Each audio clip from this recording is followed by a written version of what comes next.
Hi అండి. వంకాయ masala curry చాలా వచ్చిందండి. అసలు ఒక ఒక ఒక పీసేసుకొని అది మసాలా కొంచెం వేసుకొని తింటుంటే వేడి వేడి అన్నంలో అసలు ఎక్సలెంట్ అదురుస్తుంది. అది బగారా అన్నంలో గూడా తినొచ్చు. చాలా బావుంటది. వైట్ అన్నంలో గూడా చాలా బావుంది. ఈ ముద్ద మీకేనండి. టేస్ట్ చేసి ఎలా ఉందో చెప్పండి. చాలా వచ్చింది. నాకైతే కర్రీ నచ్చింది. అది ఎలా చేసుకోవాలో చూసేద్దాం పదండి వీడియోలోకైతే. మనం స్టవ్ మీద ప్యాన్ పెట్టుకొని ఒక 2 స్పూన్ల పల్లీలు వేసుకోవాలి. వేసుకొని అవి మంచిగా వేయించుకోవాలి. వేయించుకున్న తర్వాత అవి వేరే బౌల్‌లోకి ట్రాన్స్‌ఫర్ చేసుకొని దాంట్లోనే మళ్ళా ధనియాలు, జీలకర్ర వేసుకొని వేయించుకోవాలి. అవి కొంచెం చిటపట అని వేగిన తర్వాత ఇప్పుడు మనము ఒక 2 టేబుల్ స్పూను నువ్వులు వేసుకోవాలి. అవి కూడా మంచిగా చక్కగా వేయించుకోవాలి. ఒక ఇంచు దాల్చిన చెక్క, 2, 3 లవంగాలు, ఒక 2 మన యాలకులేసుకొని మంచిగా ఫ్రై చేసుకోవాలి.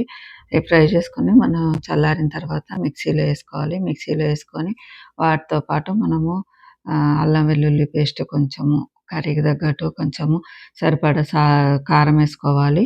ఒక హాఫ్ కేజీ ఉంటాయి కాబట్టి బాగానే పడుతుంది కారము. సరిపడా సాల్ట్ వేసుకోవాలి. తర్వాత ఒక 2, 3 ఎల్లిపాయలేసుకొని మిక్సీ పట్టుకోవాలి. వాటిని పక్కకు పెట్టుకోవాలి. కొంచెం వాటర్ పోసుకొని పేస్ట్ లాగా చేసుకొని పక్కకు పెట్టుకోవాలి.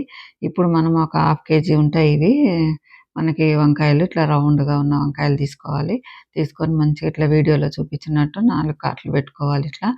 ఆహ్, ఇక్కడైతే కెనడాలో పుచ్చులైతే ఏం లేవండి. ఇంతవరకు ఒక్కసారి కూడా చూడలేదు నేను. ఒకవేళ పుచ్చులుంటే పుచ్చులు చూసుకొని మంచిగా క్లీన్ చేసుకొని మంచిగా కట్ చేసుకోవాలి. వీడియోలో చూపించినట్లు 4, 4 పీసులు కట్ చేసుకొని దాంట్లో మంచిగా మసాలా పేస్ట్ అనేది మంచిగా దాంట్లో నింపుకోవాలి. లోపల దాకా వెళ్ళేటట్టు మంచిగా నింపుకోవాలి.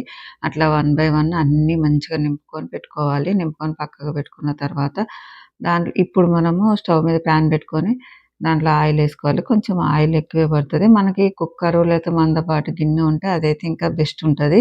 ఇక్కడ అవైలబుల్‌గా లేదు కాబట్టి నేను ప్యాన్ పెట్టాను. పెట్టిన తర్వాత దాంట్లో ఆయిల్ వేసి అవి వేడెక్కిన తర్వాత మంచిగా ఒక్కొక్కటి, ఒక్కొక్కటి అట్లా లైన్‌గా సర్దుకోవాలి. చక్కగా నీట్‌గా సర్దుకొని పెట్టుకోవాలి. పెట్టుకొని మంచిగా మనం మూత పెట్టుకోవాలి. సర్దుకొని మూత పెట్టుకొని ఒక 3, 4 మినిట్స్ తర్వాత మనం ఒకసారి మళ్ళీ మూత తీసి చూడాలి. అసలు చూడండి సగం అంటే హాఫ్ బాయిల్ అయినాయి. ఒకసారి ఇట్లా కదిపి చూసాను. చూసి వాటిని మళ్ళీ మనము టర్న్ జేసుకోవాలి. వన్ సైడ్ కాలినాయి గదా! ఇంకో సైడ్ గూడా కాలాలి కాబట్టి ఇంకో సైడ్ గూడా టర్న్ జేసుకొని అన్నిటిని అలా టర్న్ జేసుకోవాలి వన్ బై వన్.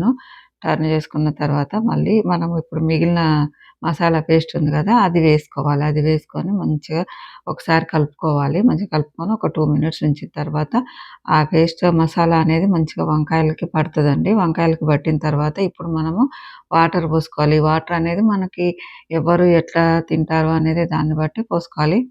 కొంచెం కొంతమంది ఎక్కువ సూపు అట్లా వచ్చేటట్టు చేసుకుంటారు. కొంచెం తక్కువ ఉండేటట్టు చూసుకుంటారు కదా! అలా చూసుకొని వేసుకోవాలి వాటరు. వేసుకున్న తర్వాత పసుపేసుకోవాలి. కొంచెం పసుపేసుకొని మంచిగా అవి ఎట్లా అంటే ఉడికిపోతాయి. మొత్తం ఉడికిపోయిన తర్వాత ఒక నిమ్మకాయ సైజ్ అంతు చింతపండు పులుసు పోసాను నేను. అది ఆప్షనల్ అండి. అది కొంతమందికి ఇష్టం ఉంటది. వంకాయలలో పులుపు కొంతమందికి ఇష్టం ఉండదు. అది ఎవరిష్టం వాళ్ళదే. ఇప్పుడు మనకి ఈ కన్సిస్టెన్సీ రావాలి. వంకాయ కూడా చాలా ఉడికిపోయింది. మసాలా కూడా ఇలా ఉండాలి. చాలా వచ్చింది కర్రీ అయితే. ఈ స్టేజ్‌లో మనం కొత్తిమీర ఏసుకోవాలి. నేను ఒకసారి ఉప్పు చూసాను. కొంచెం ఉప్పు తక్కువ అనిపించింది నాకు. కొంచెం లిటిల్ బిట్ సాల్ట్ కూడా యాడ్ చేశాను నేను. యాడ్ చేసి ఇప్పుడు మనం ఎట్లున్నదని చూసుకొని స్టవ్ ఆఫ్ చేసుకోవటమే. ఎంత వచ్చిందంటే అంత వచ్చింది. కర్రీ కూడా టేస్ట్ కూడా చాలా బావుంది. అసలు తింటుంటే మాత్రం చాలా అంటే చాలా నచ్చింది నాకైతే. మనము ఈ బగారా మనకి ఫంక్షన్‌లలో, పెళ్ళిళ్ళలో పెడతారు కదా! అలా వచ్చింది టేస్ట్ అయితే.